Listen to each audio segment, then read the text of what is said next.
성경 맥잡기 시즌2 하고 있는데 벌써 10번째 시간이 되었네요. 오늘 레위기 공부하는 시간입니다. 신구약 성경을 통틀어서 66권의 책이 있는데 그 중에 가장 어려운 책 하나를 꼽으라면 1순위가 레위기이죠. 레위기.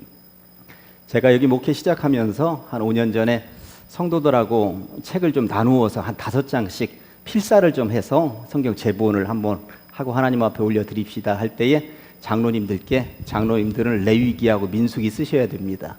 제가 그랬던 이유는 장로님들도 레위기나 민수기를 읽어가기가 참 어렵고 힘든데 젊은 사람들이나 어린아이들이 그 부분을 맡았다 그러면 다시는 성경 읽지 않겠다 할 그런 생각들을 가지게 될 것 같아서 아무래도 장로님들이 쓰셔야 될 것 같습니다 했더니 장로님들이 기꺼이 레위기나 민수기 부분을 써주셨어요. 레위기는 만만치 않습니다. 특별히 레위기를 읽어보면 오늘날 이 시대에 이것이 우리에게 무슨 의미가 있단 말인가, 우리하고는 관련된 게 하나도 없는데, 이런 생각을 가지면서 레위기를 읽을 수도 있습니다.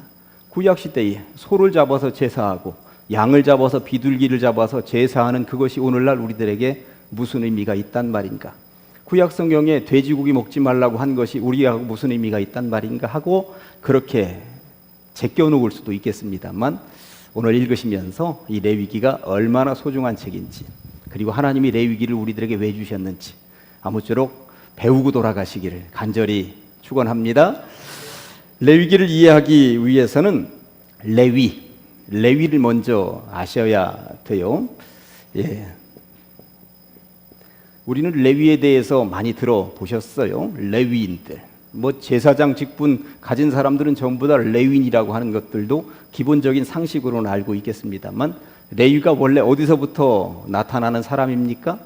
야곱의 12명의 아들 가운데 세 번째 아들이라고 하는 것, 이런 정도는 이제 알고 계셔야죠. 루벤, 시몬, 레위, 유다까지 요 4명 아들 정도는 그래도 외우고 있으셔야 되고, 11번째 아들이 요셉이요 12번째 아들이 베냐민이다. 그렇게 해서 12명의 아들을 통해서 12지파가 탄생하게 되었다. 이런 것은 이제 상식적인 이야기이겠습니다만, 그렇다면 하나님이 왜 레위를 선별하셔서 레위 지파를 통해서 제사장 집안을 만들었는가 물으면, 저는 거기에 대해서는 그건 전적으로 하나님의 섭리입니다. 하나님의 섭리입니다. 레위 바로 밑에 동생이 유다 아닙니까?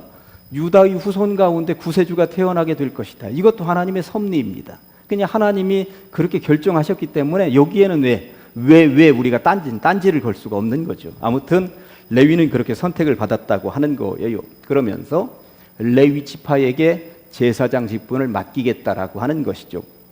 제가 성경 맥잡기 하면서 이 제사장이라고 하는 직분이 얼마나 중요한지에 대해서는 여러 차례 말씀을 드렸어요. 이 위에는 하나님이 계시고 이 밑에는 백성들이 있는데, 백성들은 하나님께 직접 직통으로 기도할 수 없는, 예배 드릴 수 없는 그러한 시대가 구약시대였다고 하는 것입니다. 누구를 통해? 제사장을 통해서만 거쳐서 하나님 앞에 예배하고 기도할 수 있는 시대였다고 하는 것이죠.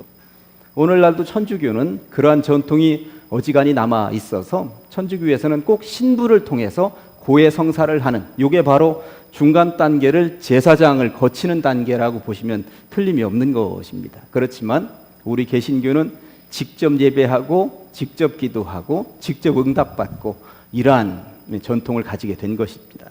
그런 차이점이 있는데, 아무튼 제사장 직분은 레위 지파에서만 할 것이다라고 하는 말씀을 한번 볼까요? 출애굽기 28장 1절부터 3절까지 보면, 너는 이스라엘 자손 중 네 형 아론과, 지금 모세에게 하는 이야기겠죠, 그의 아들들 곧 아론과 아론의 아들들 나답, 아비우, 엘르아살과 이다말을 그와 함께 내게로 나오게 하여 나를 섬기는 제사장 직분을 행하게 하라고 처음으로 명령 내리는 거예요. 내 형 아론을 위하여 거룩한 옷을 지어서 입히고 영화롭고 아름답게 할지니, 너는 무릇 마음에 지혜 있는 모든 자 곧 내가 지혜로운 영으로 채운 자들에게 말하여 아론의 옷을 지어 그를 거룩하게 하여 내게 제사장 직분을 행하게 하라고 처음 명령하신 이후에, 이 아론, 그러니까 아론이나 모세가 다 레위 지파였어요. 레위 지파. 어쨌든 레위 지파만이 제사장 직분을 감당하도록 만들어 놓았다고 하는 것입니다. 그러면서 제사장 직분이 특별히 뭘 해야 될까요? 아무래도 성전이 지어진 이후에는 성전 관리이겠습니다만 광야에는 아직 성전이 지어지지 않았으니 어깨에다 들쳐매고 다니는 성막 관리인 것이죠. 성막 관리.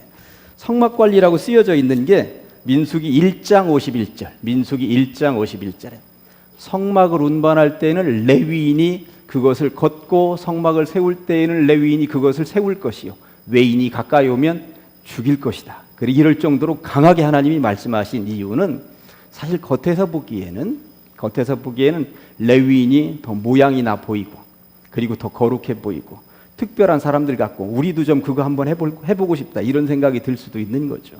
그렇지만 레위인들만이 이것은 거룩하게 감당해야 하는 것이다 하고 특별 지명해서 부르셨다고 하는 것입니다. 더 세밀하게 내려가 보면 성막을 관리할 때 성막을 움직일 때 크게 세 종류로 또 나누어집니다. 나중에는 특별히 이제 성전 안에 있는 기물들만 움직이는 부류가 따로 있었습니다. 그래서 법궤, 그릇, 뭐 이렇게 세숫대야 이런 것들만 움직이는 기물만. 또 다른 부류는 기둥. 이 성막을 지으려면 주변에 기둥을 세웠거든요. 기둥만 움직이는 부류가 따로 있었습니다. 나머지는 천막, 지붕 벽에다 두었던 천막을 움직이는. 그러니까 이 성막을 관리하더라도 레위인들은 세 분류로 나누어서 또 그것만 또 전문적으로 하도록 만들어 놓아서 아주 조직적으로 레위인들을 움직이도록 했다라고 하는 것이죠.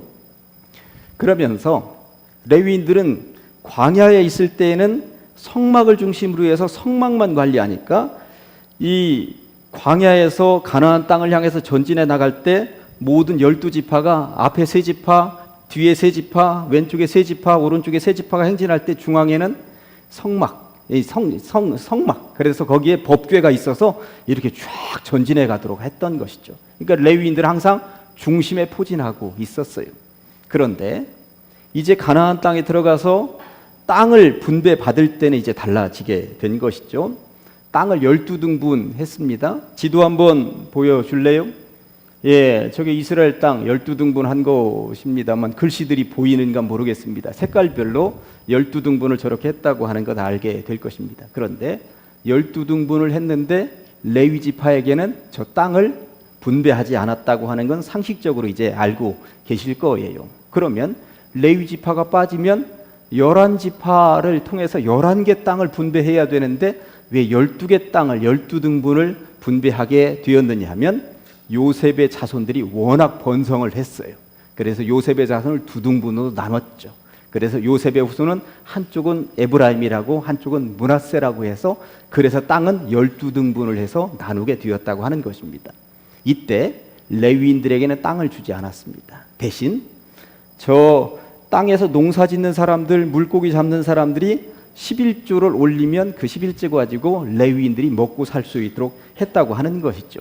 그렇다면 레위인들은 광야에서는 성막 관리했으니까 이 가나안 땅에 들어가 가지고 이 처음에 성전을 지은 이후에도 성전만 관리했는가? 이건 아니다라고 하는 것입니다. 분명한 것은 민수기 35장 7절에 이렇게 되어 있습니다. 민수기 35장 7절에 너희가 레위인에게 모두 48성읍을 주고 그 초장도 함께 주되 레위인들을 뿔뿔이 흩었다라고 하는 것입니다. 뿔뿔이 흩었다라고 하는 것. 레위인들을 왜 뿔뿔이 흩었을까요? 레위인은 오늘날로 얘기하면 목회자 그룹이었기 때문에 뿔뿔이 흩어져 있는 그 사람들의 신앙교육을 전담하도록 했다라고 하는 거예요. 그러다 보니까 이 레위인들의 손에는 지금 뭐가 들려 있어야 하냐면 레위기라고 하는 이 책이 지금 들려 있어야 되는 거예요. 왜냐하면 이 레위기는 이 레위인들이 백성들을 앞에다 두고 예배를 집리하는 안내서, 매뉴얼, 지침서였기 때문에 그렇다라고 하는 것이죠. 그래 레위기라고 하는 이 책을 달달달달 외우든지 손에다 들고 매뉴얼처럼 들고 있어야만 이 뿔뿔이 흩어져 있는 백성들 예배 안내를 할 수가 있었다라고 하는 거예요. 그 옛날에. 그러니 이 레위기라고 하는 책이 얼마나 이스라엘 민족에게 있어서 중요한 책인가. 그래서 이스라엘은 옛날에는, 요즘은 이제 그런지 모르겠습니다만 옛날에는 아이가 어릴 때 글을 깨치기 시작을 하면 모세오경을 우선 달달달달 외우도록 했는데 모세오경을 달달달달 외울 때 가장 먼저 가르친 책이 레위기였어요. 레위기. 왜 그랬을까요? 레위기는 예배의 지침서이기 때문에 아이들에게 예배를 먼저 가르쳐야 되겠다. 예배를 빼놓고 이 민족이 살 수 없다. 그것 때문에 레위기를 가장 먼저 아이들에게 가르쳤다라고 하는 것입니다. 자, 그렇다면 레위인들이 레위기라고 하는 이 책을 손에다 들고 읽을 때 어떤 내용들로 이 레위기는 주로 이루어져 있는가? 거기 쓰였죠. 큰 제목 두 번째. 레위기의 핵심 단어가 뭐라고 지금 쓰여져 있어요? 1번에 제사라고 제가 써놨습니다. 제사.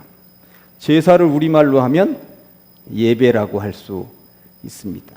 그러니까 레위기라고 하는 이 책은 예배 지침서라고 말씀을 드렸는데 거기 제가 다른 책에는 없는 조사를 하나 해가지고 왔어요.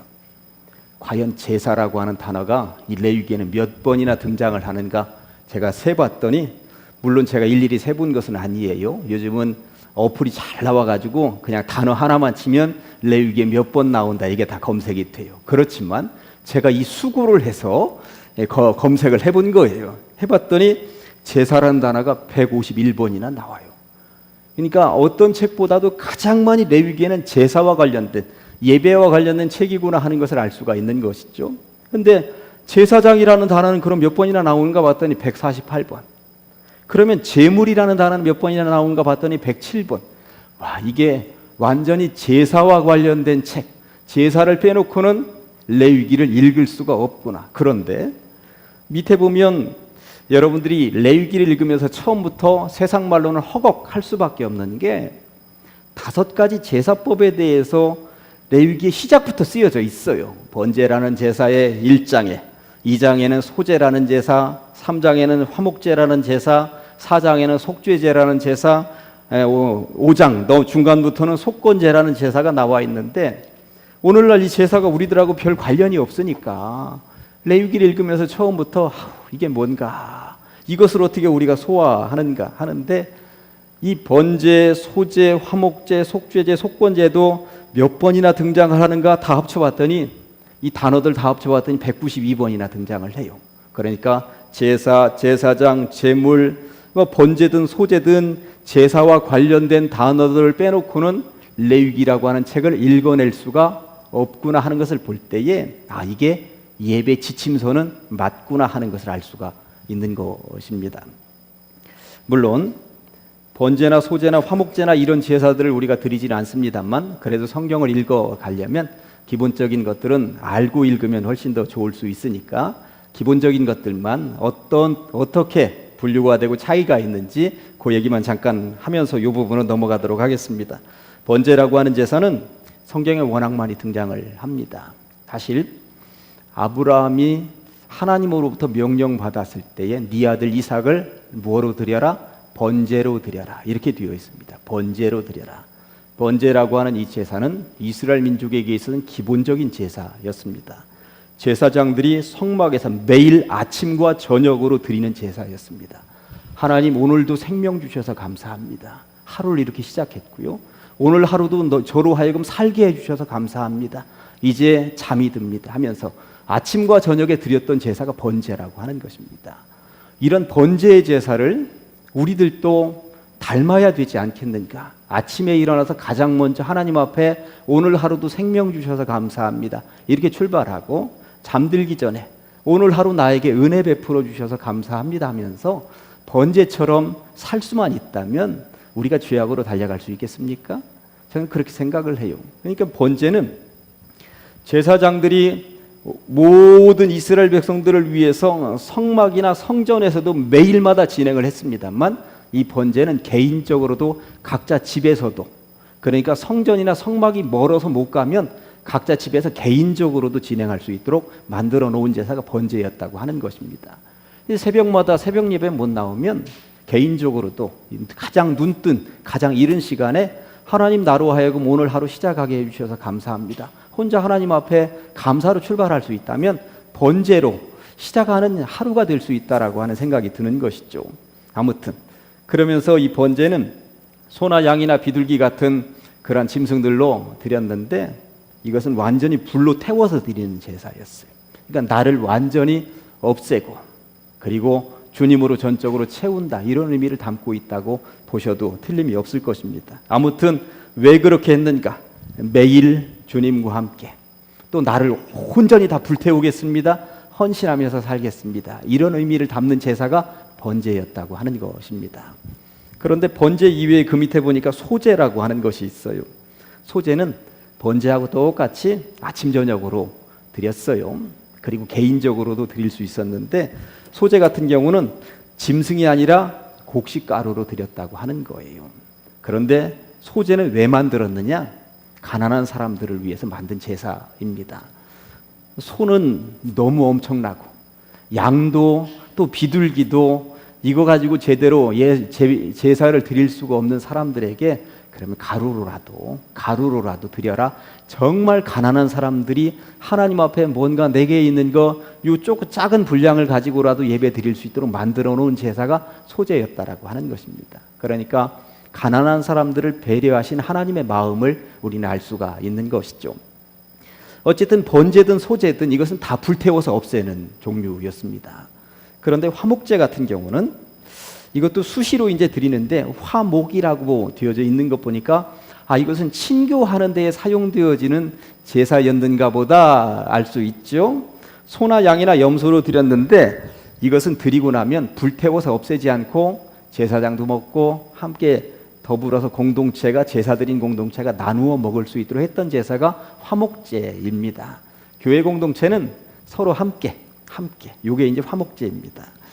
속죄제 같은 경우는 부지 중에 지은 죄, 부지 중에 내가 뭐 어떻게 하다 보니까 나도 모르게 욕을 했을 수도 있고, 나도 모르게 누군가를 툭 쳤을 수도 있고, 상해를 입혔을 수도 있는데, 부지 중에 지은 죄를 속죄제라는 형태로 드렸습니다. 요거는 소, 양, 염소, 비둘기, 곡식가루, 약간들을 용서해 주십시오, 이런 의미를 담고 있는데, 속건제나 속죄제는 거의 비슷한데, 속건제는 부지 중에 말로 했거나 약간 때렸거나, 그런데 상처는 안 당했으면 속죄제인데 재산상의 손실을 입혔어요. 그 사람이 뭔가 다쳐서 병원비가 나왔다거나, 그 사람의 이 양을 때려서 어떻게 죽였다거나 그러면 속건제를 드리도록 했습니다. 대신 100%를 물어주었어야 되고, 그 값의 5분의 1을 더 보태서 물어주도록 했습니다. 이게 이제 속건제죠. 성경적인 의미로 누군가의 것을 상해를 입혔으면, 그러니까 100% 더하기 20%를 더 얹어서 돌려주는 것이 성경적으로는 맞는 것입니다. 어쨌든 책임을 져야 된다, 이런 제사 종류들이 있었다라고 하는 것이죠. 그런데 이런 제사를 왜 만들어 놓으셨는가? 제사를 만들어 놓으신 이유는 나를 대신해서, 이 의미입니다. 내가 죄인인데 나를 대신해서 소가 죽어가고, 양이 죽어가고, 그리고 염소가 죽어가고, 비둘기가 죽어가고, 그러면서 내가 지은 죄를 저 녀석들이 죽어가면서 이제 깨끗이 씻는구나, 이런 의미를 담는 것이죠. 내가 죽어야 되는데 저들이 죽는구나 하면서 안타까워하기도 하고, 그리고 내 마음을 씻기도 하고, 그런 의미를 담고 있는 것이죠. 그런데 이 신약시대에 나를 위해서, 그러니까 신약시대로 넘어와서 소도 안 잡고 양도 안 잡고 염소나 비둘기도 안 잡는 이유가 무엇인가는 몇 주 전에 제가 히브리서를 공부하면서 분명히 알려드렸습니다. 이제는 짐승 제사는 없어졌다고. 왜? 히브리서 9장 12절에 염소와 송아지의 피로 하지 아니하고, 이제는 동물을 잡는 시대는 지나갔다라고 하는 것입니다. 오직 자기의 피가, 누구의 피? 예수 그리스도의 피로 영원한 속죄를 이루사 단번에 성소에 들어가셨느니라. 아멘. 이것 때문에 구약시대에 짐승을 잡던 제사가 이제 완전히 사라지고, 예수님이 이제 우리를 대신해서 죽어주심으로써 더 이상은 짐승을 잡는 제사는, 구약시대의 제사는 사라지게 되었다고 하는 것입니다. 그러니까 예수님이 우리를 위해서 죽어주신 것이 얼마나 더 의미가 있는가. 제사의 의미는 나를 대신해서 누군가가, 옛날 구약시대는 짐승이 죽는다, 신약시대는 예수님께서 대신 죽어 주셨다라고 하는 의미를 담고 있는 것이죠. 제사도 보면 참 이게 하나님의 세밀하심을 또 볼 수가 있어요. 제가 지나가면서 대충 한번 말씀을 드렸겠습니다만, 5장 7절에 보니까, 레위기 5장 7절에 만일 그의 힘이 어린 양을 바치는 데에 미치지 못하면, 양을 잡는 데에도 너무나도 버거우면, 그가 지은 죄를 속죄하기 위하여 산비둘기 2마리나 집비둘기 새끼 2마리를 여호와께로 가져가되 하면서 그 단계를 낮추라고 이렇게 말씀하신 거고, 그 다음에 5장 11절에 보면 만일 그의 손이 산비둘기 2마리나 집비둘기 2마리에도 미치지 못하면, 그것도 버거우면 그의 범죄로 말미암아 고운 가루 10분의 1 에바를 예물로 가져다가, 고운 가루, 이게 아까 제가 드렸던 말씀이에요. 이게 하나님의 마음이다. 저는 그래서 헌금은 형편 닿는 대로 하는 거예요. 헌금은 버겁게 하실 거 아닙니다. 하나님께서 주신 그대로 버겁지 않게 그냥 감사하는 마음 담아서, 그게 헌금인 것이지 버겁게 이렇게 드리는 거 하나님 기뻐 받으실 것 아니라고 하는 것입니다. 하나님은 이렇게까지도 세밀하게 말씀하여 놓으셨다라고 하는 것이죠. 그러면서 구약 성경에는 제사법이 번제, 소제, 화목제, 속죄제, 속건제 5개가 있는 것 같은데, 목사님 다른 제사도 있는 것 같아요 하면서 묻는 사람이 실제적으로 있었어요. 뭐냐면 거기 제사의 방법에 대한 거였습니다. 화제라는 제사도 있고, 요제라는 제사도 있고, 거제라는 제사도 있고, 전제라는 제사도 있는데, 이게 레위기에 다 등장을 해요 하시는데, 이것은 제사를 드리는 방법입니다. 방법. 그러니까 제사의 종류는 5개인데, 화제라고 하는 것은 이게 불화자예요. 그러니까 불로 태워서 드리는 제사가 화제다. 아까 번제를 말씀드릴 때, 번제라고 하는 제사는 불로 완벽히 태운다고 그랬죠. 번제라고 하는 제사는 화제법으로 드리는 제사, 불로 태워서 드리는 제사라고 하는 것입니다. 자, 그렇다면 요제라고 하는 제사는, 요는 이제 흔들다 뭐 이런 말이니까 흔들어서 드리는 제사인 것이죠. 요람, 그러면 아이들을 위에다 얹고 흔들어 대는 게 요람 아닙니까? 그러다 보니까 요제는 이 고기를 주님 앞에 이렇게 흔들어서 올려드리는 거예요. 우리가 2 손을 듣고 찬양하면서 이리저리 흔들듯이 그렇게 드리는 형태가 요제다. 그런데 거제는 그냥 들어 올려서 바치는 게 거제다. 그 다음에 전제 같은 경우는 물 가지고 드리는 제사죠. 그래서 포도주를 붓는 제사가 전제라고 하는 것입니다. 거기 성경 구절들은 그렇게 나와 있는데, 여러분들은 그 부분은 참고해서 보시면, 그러니까 제사의 방법에는 이런 종류들이 있었다라고 하는 것을 참고적으로 알고 계시면, 레위기를 읽다 보면 제사의 방법들에 대해서도 이렇게 기록을 하고 있는 것이죠. 아무튼 레위기는 제사와 관련된 책이다. 오늘날로 얘기하면 예배 지침서, 예배와 관련 책이다라고 하는 것을 알 수 있습니다. 그렇다면 레위기는 이것과 더해서 한 가지를 더 얘기하고 있습니다. 그렇다면 이 제사, 이 예배를 어떻게 드릴 것인가, 그 이야기를 하고 있는 거예요.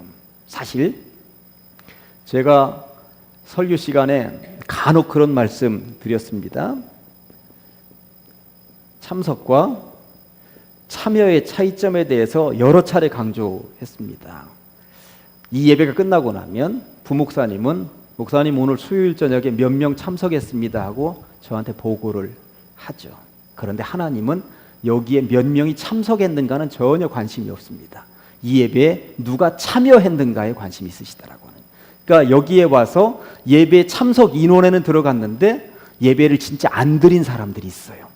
그러니까 자리만 데피고 갔지 전혀 하나님과의 교감이 없이 자리만 앉았다 간 사람들이 있죠. 그 사람들은 참석은 했는데 참여는 안 한 거예요. 그러니까 성경에는 제사법, 예배법에 대해서 분명히 기록하고 있는데, 그 제사를 진짜 영과 진리로 거룩한 산제물로 드렸느냐 드리지 않았느냐, 여기에 관심이 있으시다라고 하는 것입니다. 그러니까 예배를 제대로 드린 것은 뭐냐?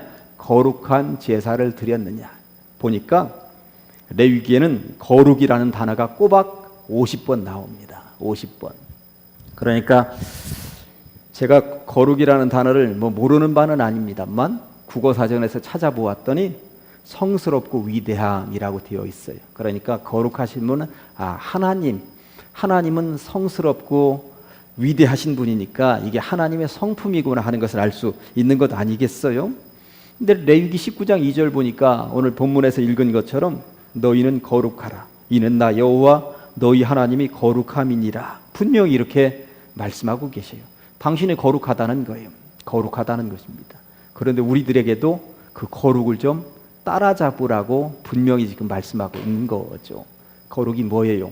국어사전에서는 성스럽고 위대함이라고 되어 있습니다만 맑고 깨끗한 것, 흠과 티가 없는 것, 정말 순수한 마음으로 주님과 연결된 것, 이것들이 거룩이 아니겠는가. 그래서 제 개인적으로 거룩이 뭐냐 이렇게 물어보면 저는 다른 자리에서 한번 말씀드렸어요. 집중이라고 말씀을 드렸습니다. 집중, 오직 하나님께만, 다른 생각 품지 않고 이 예배 시간에 참여해서 오직 주님께만 집중할 수 있는 그 마음, 이게 바로 거룩이 아니겠는가. 사실 이 예배 시간에 저의 이 맥잡기 이야기를 들으면서도 5만 가지 생각이 다 들 수 있어요. 몇 시에 끝나려는가, 수요일 저녁에 그렇게 오라더니 별것도 없구만 할 수도 있고요. 그러니까 5만 가지 생각이 다 왔다 갔다 할 수 있는 거거든요. 그런데 이러저러한 것들 다 빼놓고 오직 주님께만 집중할 수 있다면 이게 바로 거룩이구나, 거룩이겠구나 하는 생각이 저는 드는 거예요. 어쨌든 이 레위기 책을 보면 제사는 거룩한 예식이니까 거룩하게 드려라. 제사장은 거룩한 사람이니까 남들에게 존경받을 생각만 하지 말고 네 스스로 거룩한 제사 집례할 수 있도록 해라. 그리고 성막은 거룩한 장소이니 되도록 거기에 와서 예배 드려라. 거기에 와서 거룩한 장소라고 거듭거듭 얘기합니다. 저는 그래서 각자 집에서 예배할 수도 있고 각자 집에서 기도할 수도 있습니다만 제가 지난 주일에 제가 강조한 것은 집보다야 여기가 더 거룩하죠. 사실 그리고 함께 모여서 기도하고 함께 모여서 예배하는 여기가 더 거룩한 장소이고 여기서 더 집중해서 주님 앞에 기도하고 예배드릴 수 있는 것 아니겠어요? 그 여기 나오라고 하는 거죠. 그리고 절기들이 있는데 거룩한 날들 잘 지켜라. 이게 이제 레위기에 등장하고 있는 거예요. 그러면서 거룩이라고 하는 이 단어가 한문으로야 이렇게 이제 성자 아닙니까? 결국 주님은, 하나님은 거룩하신 분이다. 거룩하신 분이다. 너희들도 거룩해라. 결국 우리의 신앙의 목표가 거룩이구나. 거룩이구나. 나라에서 뭔가 공을 크게 세운 사람들 앞에다가는 한문으로 충자를 붙여줘요. 그래서 충무공, 이순신 애가 충자를 붙여주더라고요. 그리고 충무공 같은 경우는 무신 가운데 이제 장군 가운데 공을 세운 사람이죠. 그런데 문신 가운데 공을 세운 사람들에게는 충정공 뭐 이렇게도 얘기를 하더라고요. 그러니까 충자를 붙여주는데 우리 기독교인들 가운데 정말 하나님을 가장 잘 닮은 사람들에게는 앞에다가 성자를 붙여주죠. 성 어거스틴, 성 프란시스코 뭐 이러면서 성 제롬이라고 하는 사람도 있습니다. 그러니까 앞에서 성자를 붙여줍니다. 그렇다면 우리도 그렇게 닮아가야 되는 거겠구나. 그래서 에베소서 4장 13절의 말씀이 뭐라고 되어 있어요? 우리가 다 하나님의 아들을 믿는 것과 아는 일에 하나가 되어 온전한 사람을 이루어 그리스도의 장성한 분량이 충만한 데까지 이르러 가는 것. 자꾸 거룩해지고 거룩해져서 성인이 되어가기 위해서 한 걸음 한 걸음 노력해 가는 것. 그래서 제가 교회 자꾸 나오셔서 기도하십시다. 여기서 예배하십시다. 여기가 바로 거룩한 장소입니다. 라고 말씀을 드리는 것 아니겠습니까? 레위기는 사실 어렵습니다. 그런데 오늘날 우리가 레위기를 읽으면서 배울 점은 무엇이겠는가? 제가 생각해 볼 때 레위기는 디테일, 세밀함이 들어있습니다. 그들이 예배 하나를 드리기 위해서, 제사 한 번을 드리기 위해서 얼마나 세밀하게 움직였는가. 그 세밀함을 배울 수 있을 텐데 우리들의 예배는 어떠한 것인가? 예배의 첫 시간부터 끝 시간까지 정말 집중하고 거룩하게 드리고 있는가 생각해 볼 때에 레위기에 견주면 너무나도 부끄럽다 하는 생각이 드는 거예요. 저는 레위기를 읽으면서 수천 년 전 우리 신앙의 선진들, 구약시대의 선진들은 이 예배 한 번 드리기 위해서 얼마나 세밀하게 정성을 기울여서 애쓰고 노력했는가, 이것을 레위기를 통해서 배울 수 있다면, 그리고 그들은 그 거룩을 지키기 위해서 얼마나 애썼는가, 이것을 배울 수 있다면 이 시대에 우리가 레위기를 읽을 만한 충분한 이유가 있다고 저는 믿는 것이죠. 레위기, 사실 오늘 우리 시대의 예배법하고 똑같은 거 하나도 없습니다. 그러나 우리 신앙의 선진들, 수천 년 전의 선진들은 이렇게 예배했구나, 이렇게 세밀하게 예배했구나, 이렇게 거룩을 지키려고 노력했구나, 이거 한 자락만이라도 배울 수 있다면 레위기를 우리들에게 남겨놓으신 주님의 뜻을 발견하기에 충분하다고 저는 믿습니다. 앞으로 레위기를 읽으시면서 그 거룩을 배워갈 수 있으시기를, 그래서 이 자리에 있는 여러분들 이름 앞에도 이 글자가 하나씩 좀 붙어 있을 수 있는 그러한 날을 소망하면서 살아보시기를, 그렇게 거룩으로 살아가는 여러분들 다 되셨으면 좋겠습니다. 오늘의 말씀 레위기 19장 1절과 2절입니다. 같이 두 번 하십니다. 시작. 여호와께서 모세에게 말씀하여 이르시되 너는 이스라엘 자손의 온 회중에게 말하여 이르라. 너희는 거룩하라. 이는 나 여호와 너희 하나님이 거룩함이니라. 여호와께서 모세에게 말씀하여 이르시되 너는 이스라엘 자손의 온 회중에게 말하여 이르라. 너희는 거룩하라. 이는 나 여호와 너희 하나님이 거룩함이니라. 아멘. 기도하십니다. 하나님 아버지, 이 밤에 우리를 불러 주시옵시고 레위기를 통하여서 수천 년 전 신앙의 선진들은 어떻게 세밀하게 예배하고 거룩을 닮아가려고 애쓰고 노력했는지 배우게 하시니 감사합니다. 하나님, 우리도 이 시대에 거룩을 닮아갈 수 있는 주의 백성들 다 되게 하여 주시옵소서. 세상은 혼탁하고 우리를 유혹하겠습니다만 거룩함으로 이겨내게 하여 주시고 세상을 정화시킬 수 있는 주의 백성들 다 되게 하여 주시옵소서. 예수님의 이름으로 기도합니다.